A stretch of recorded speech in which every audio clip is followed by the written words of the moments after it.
আমাদের ফ্যামিলিগুলোর ভিতরে কেন শান্তি নেই, কেন এভাবে চিরাচিরি হচ্ছে, কেন অশান্তি হচ্ছে? মূল কারণ কি জানেন আপনারা?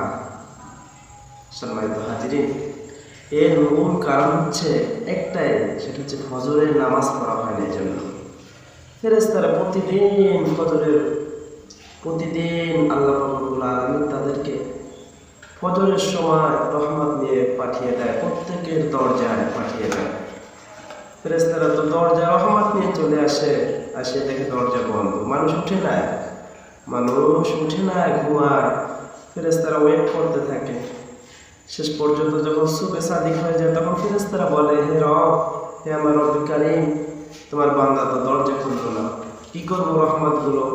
আল্লাহ পাক তো বান্দাকে খুব ভালোবাসে, তিনি তো চান আপনাকে আমাকে জান্নাতে নিতে।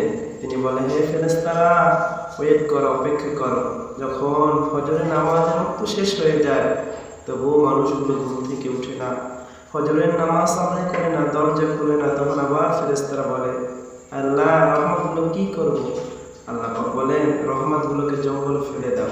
এজন্যই তো দেখবেন জঙ্গলগুলোতে কত সুন্দর সুন্দর গাছ ধাউ ধাউ করে বড় হয়ে যায়, সুন্দরভাবে গাছগুলো হয়, এমনি হয় না, ওখানে রহমতগুলো পড়তে থাকে। এজন্য আসুন, আমরা যদি ফ্যামিলির ভিতরে শান্তি চাই, ঘরে শান্তি চাই, ঘরে রহমত চাই, কামাই রোজগারের ভিতরে বরকত চাই, কন্টিনিউ ফজরের নামাজটা পড়বেন। ফজরের নামাজের সাথে সাথে অন্য নামাজগুলোও পড়বেন, যেহেতু ফজরের নামাজ একটা গুরুত্বপূর্ণ নামাজ। এই নামাজটা পড়া একটু কঠিন, কিন্তু এই নামাজের ভিতরে অনেক বরকত, অনেক রহমত রয়েছে। সকালবেলার সময়টা সাহাবায়ে কেরাম কাজ কাম করতো, তাড়াতাড়ি উঠতো, কারণ সকালবেলা রহমত বর্ষণ, ফেরেশতারা রহমত নিয়ে আসে। আল্লাহ পাক রব্বুল আলামিন আপনাকে আমাকে সকলকে ফজরের নামাজ এবং 5 ওয়াক্ত নামাজ ঠিকমতো আদায় করার তৌফিক দান করুন। আমিন। আখিরু দাওয়ানা আলহামদুলিল্লাহ।